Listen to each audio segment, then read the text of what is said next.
Well, hi there, and welcome back as we continue in our journey through the life of David. And we're looking at David in particular to find out how we can emulate David's character. What are the things about David that made him a man after God's own heart?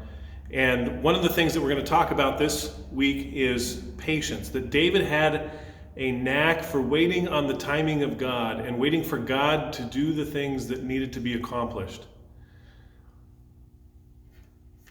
Tony Dungy learned patience from his father. He writes, former pro football star and coach Tony Dungy told the following story about his father's Christian character.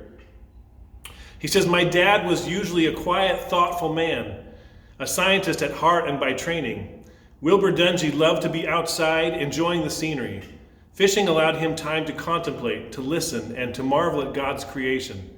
My dad used fishing to teach his children to appreciate the everyday wonders of the world God created.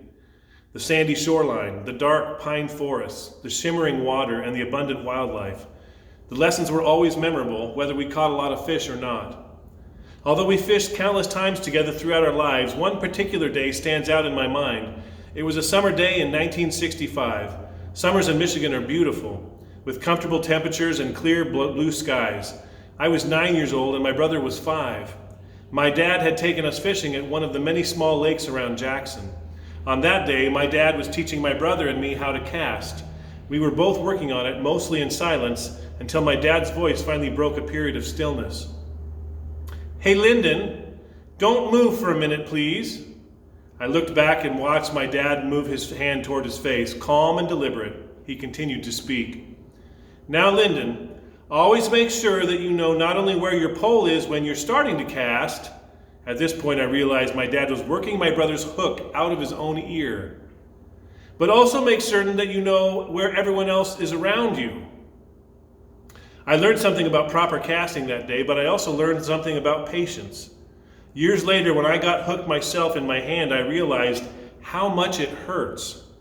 Remembering my dad's patience that day when Lyndon's hook was caught in his ear, I finally understood the importance of staying calm and communicating clearly. I read that story this week, and it reminded me of a similar fishing trip that I went on with my dad that had a little different outcome, but we still learned a lot. My parents had taken my sister and I to Yellowstone National Park to show us the beauty of Yellowstone and Wyoming. And in this particular trip, my dad had taken my sister and I fishing. And so we had gone to this lake and we were fishing, and I had, earlier that summer for a gift, my grandparents had gotten me a little rubber weight that you tie on the end of your fishing pole line, and you use that. And I had learned to cast, and I was getting really good at casting. And I was about 9 years old, about the same age as Tony Dungy when he had his experience. Except I had learned to cast and fish by myself, but I wasn't very good at it yet. And while we were in Yellowstone at this lake, I had this dynamite lure, this heavy metal lure with triple eagle claws on it. It was a great lure. Except for it kept getting hung up on stuff, and I kept getting it hung up in the brushes and in the trees and in the willows and everything behind me and to my left-hand side, because I'm left-handed, so I'm always casting out to my left side. And on one particular cast, I noticed I got hung up again, and as I jerked my pole to try and free the hook, I heard this cry from my father of pain as he yelped. And told me to drop my pole. And so I did, after a few more tugs to make sure I was unstuck. I dropped my pole, and my dad worked my heavy triple eagle claw lure out of the underside of his arm, and we switched sides so that I wasn't casting into him anymore. I finally got the memo when I saw my dad, what had happened when I saw my dad removing my lure from his own arm, and realized I was in pretty deep weeds. But I do have to hand it to my dad that day. He wasn't, at the time, he wasn't a follower of Jesus, but he loved his kids, and I didn't get a spanking or anything like that over casting into him. I just saw my dad in flesh and blood in real life, responding the way that we do when we're in pain, and realized that I was a lucky young man that nothing happened. Let's just put it that way. My dad, like Tony Dungy's father, was a great dad, but patience is hard, isn't it? Patience is hard. My dad was a great dad, but patience is hard. Do you remember taking your kids to the grocery store? Patience is hard, man. Kids don't know where to be in the grocery store. If you can get them to stay near the cart, they don't know where to be in the aisle, and they're hanging on the cart, or they're getting run over because they won't keep moving forward down the aisle, or they're following you, and then pretty soon they're not following you because they left you 3 aisles ago with the candy and toy section. Having kids in the grocery store can be hard. I remember one particular grocery shopping trip that we went on.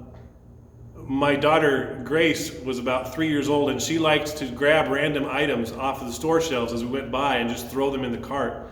And we would oftentimes go grocery shopping together because it was a two-man job. It's nearly impossible to maintain your sanity shopping with 3 small children by yourself in the grocery store and try and get anything accomplished at all. And so we went through the checkout line, and there was some unusual objects in our cart, and I didn't say anything because I thought my wife had picked them up, and she didn't say anything because she thought I had picked them up. And we finally got home, and we're unpacking the groceries, and I said, "Here's your enema, babe." And I handed her the enema that she purchased at the store, and she looked at me and she said, "That's not mine." And I said, "Well, it's not mine." And we looked, and there was Gracie, and it was Gracie's. She had randomly just grabbed stuff off the shelf and thrown it into the cart, and we had taken it home and paid for it and everything. So we got a few laughs out of that. But patience is tough. Patience is tough. It's what I see in David. It's what I see makes him worthy of mimicking. David knew how to wait on the Lord and not to try and force the issue at hand. He was content in God's timing. I mean, first, David is anointed as a boy as the next king of Israel. Then he's harassed by Saul for over a decade. And finally, it looks like Abner's going to deliver him the kingdom. Finally, all that he's waited for is at hand. And Joab pulls Abner aside and kills Abner out of revenge. And it puts, again, the unifying of the nation, the unifying of the country on hold. Which brings us to where we are today in chapter 5.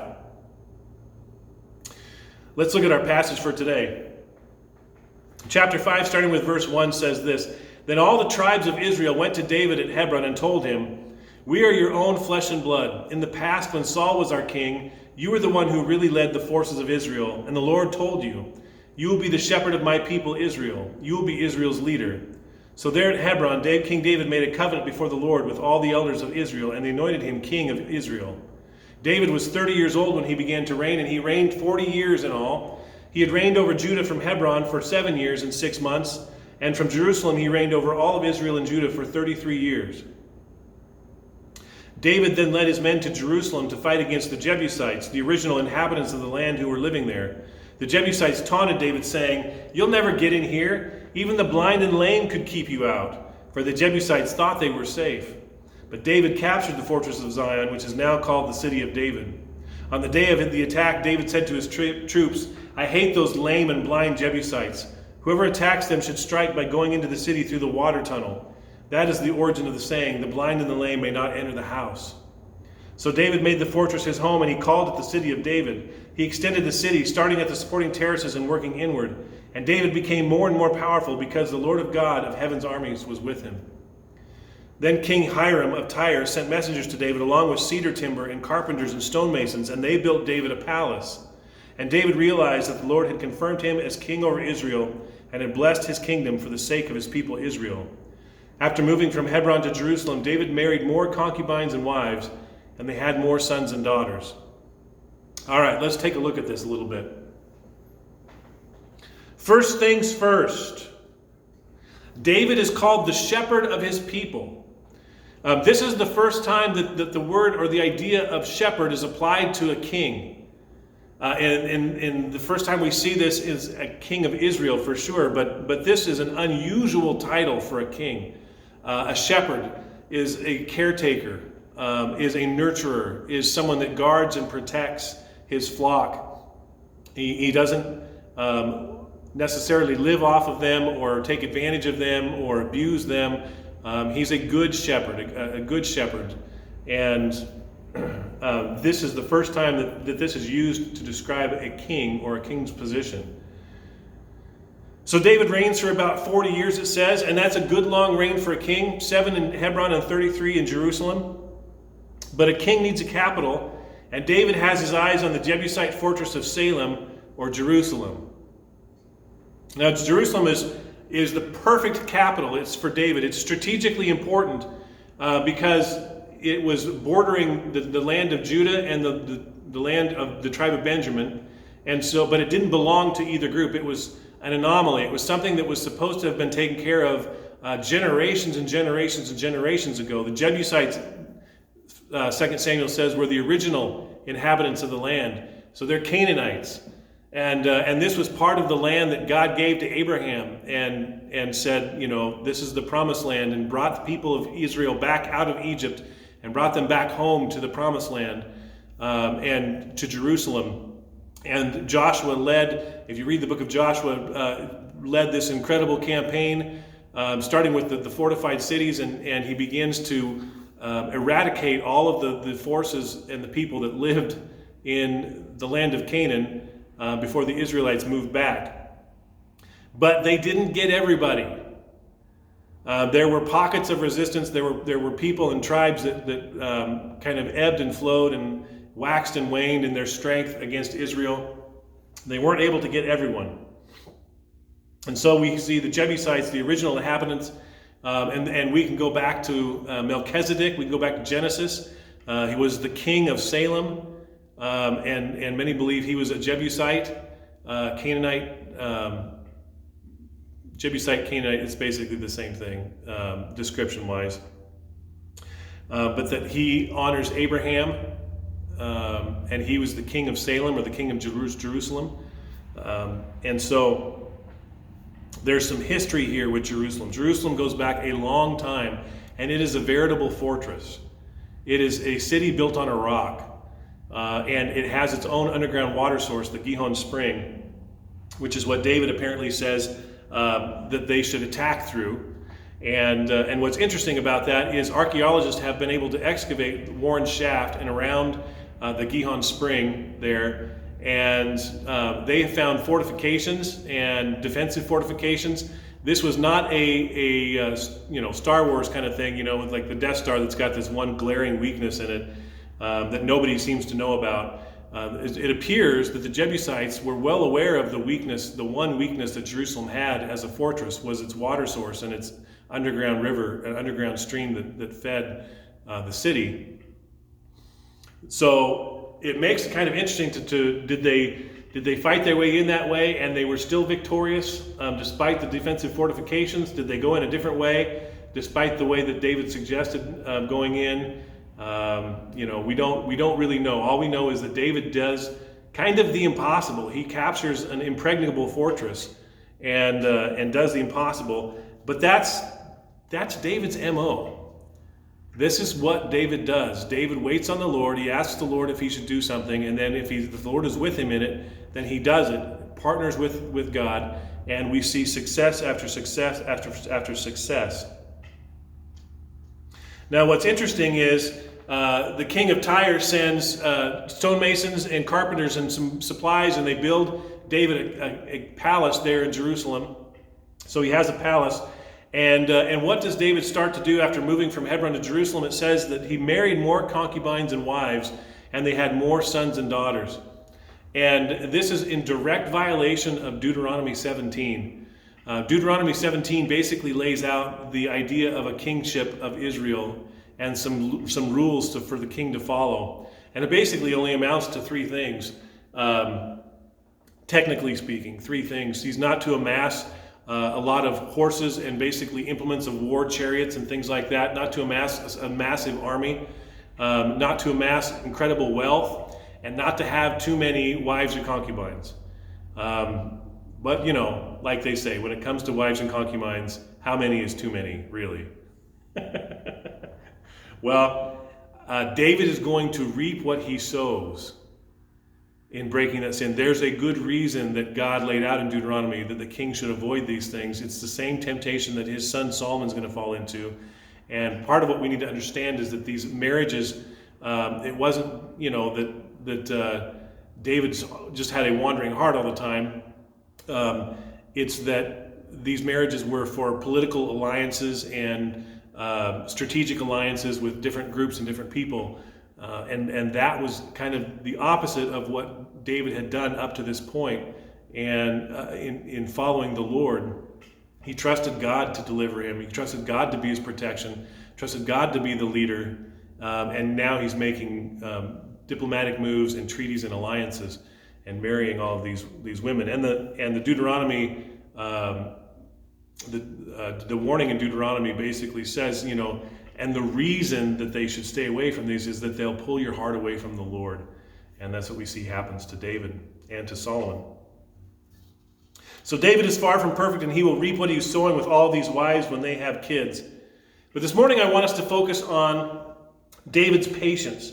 He trusted in the Lord, and he put each opportunity through the litmus test of what God wanted of him, be that giants or unifying a nation. And this morning, I guess I want to ask the question, how do we do the same thing? How do we have that kind of steady patience that David has? And I think that one thing we can learn from David and his patience is that he trusted in God's promises, but he never lived in the past or dwelt overly much in the future. He didn't live in his past glories. We're to learn from the past, not live there. We're to learn from the past, not live there. Our glory days are always ahead of us. They're not behind us. Every day that we are here, we are one step closer. We are one day closer to our glory of being with the Lord in heaven and being with the saints and believers again. And those, Scripture says, are our glory days. We'll know nothing like it. It's going to be amazing. Our glory days are always ahead of us. They're not behind us. And it would be good for us to remember that, lest we end up dwelling too much in the past. David could have lived in the past. He had some pretty big accomplishments and big adventures. He had some incredible moments. He could have dwelt there, but God needed him to lead in the now. When I dwell in the past, I realize that it's not real.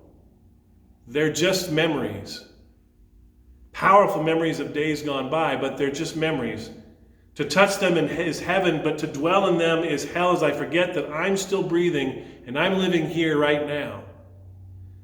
It's easy in our grief to want to quit and to live in the past surrounded by memories, but we still have a race to run. Each year, about 4 dozen athletes gather in Minnesota for the St. Croix 40 Winter Ultra. Runners spend good money to embark on a 40-mile ultra marathon at night in January in Minnesota, while pulling a sled packed with 30 plus pounds of supplies. In this environment, you can literally die from standing still for too long. Over 25% of the runners will not finish the race. Most of these will drop out at a very interesting point. Participants reach mile marker 24, also known as checkpoint 24, between 10 p.m. and midnight. If a runner plans to take on the last 16 miles, he or she must prove that they have the skills to stay alive in case of an emergency. They must stop, set up their bivy sack, a body-shaped tent that envelops their sleeping bag, climb into the makeshift bed, wait around 30 seconds, then pack it all up before leaving. Personally, that sounds like the easiest part of the race. But when the temperature nears zero and you're covered in sweat, coming out of a very brief respite in a sleeping bag, the temptation to quit is strong. The most dangerous thing a runner can do in a race like this is stop. And I think life is a lot like that. Sometimes the alternative to just living in the past is that we're ultimately always trying to live in the future, looking around the next bend, trying to anticipate life as it comes our way. We just took our middle daughter, Grace, to college.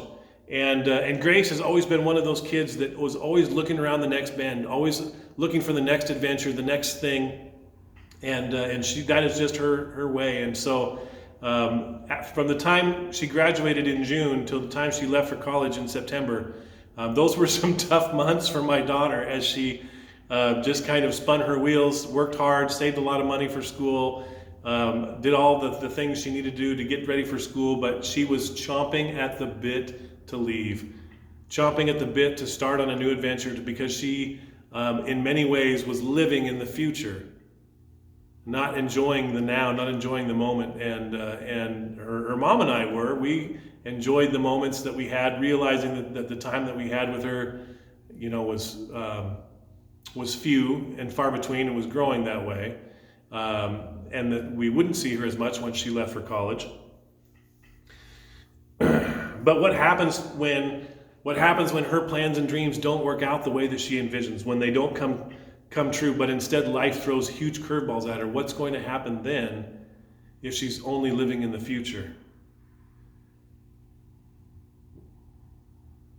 Luckily, she's got lots of time to grow up and appreciate the now and appreciate today. What happens? We become impatient and antsy. We question God when life throws us those curveballs. But God didn't promise us the futures that we paint for ourselves. God didn't promise us the futures that we paint for ourselves. And that sounds like I'm saying not to have any plans or dreams. And I'm not saying that. What I'm saying is that we temper the time that you spend in the past or the time that you spend dwelling on the future by living in the now, by appreciating the moments that you have just today and living in today, not allowing anxieties and worries about tomorrow or angst and regrets over the past to weigh your heart down, to weigh your mind down, to weigh your soul down, but to live in today. But we live at such a pace that it's hard to appreciate the now. Chelsea Ward wrote in a recent article, she said, "Not long ago I diagnosed myself with the recently identified condition of sidewalk rage. It's most pronounced when it comes to a certain friend who is a slow walker. Last month we sashayed our way to dinner, and I found myself biting my tongue thinking, I have to stop going places with her if I ever want to get there." Slowness rage is not confined to the sidewalk, of course. Slow drivers, slow internet, slow grocery lines, they all drive us crazy. Slow things drive us crazy because the fast pace of society has warped our sense of timing. Things that our great-great-grandparents would have found miraculously efficient now drive us around the bend. Patience is a virtue that's been vanquished in the Twitter age. Make no mistake, society continues to pick up speed. In his book, Social Acceleration, Harmut Rosa informs us that the speed of human movement from pre-modern times to now has increased by a factor of 100. The speed of communication has skyrocketed by a factor of 10 million, and data transmission has soared by a factor of around 10 billion. A study found that even our walking speed has increased by 10% since the 1990s. Wald concludes, on a recent stroll with my slow-walking friend, I think fondly of her charming sense of humor, our fun outings, her support during tough times. As we walk languidly to a restaurant, I feel momentarily free of my sidewalk rage. Yet as this warm feeling passes over me in the restaurant, I begin quietly raging at the server, the kitchen, and I'm even raging at my rage. It feels like it's lasting forever. We can be so impatient, can't we? So lost that we can't appreciate today for what it is. We make schemes and plans, and to what end? Things always happen in God's timing anyway. Things always happen in God's timing anyway. So this morning, I want to invite you to take a deep breath and allow whatever anxiety is burdening your heart to take flight. You have today, and that is enough. You have today, and that is enough.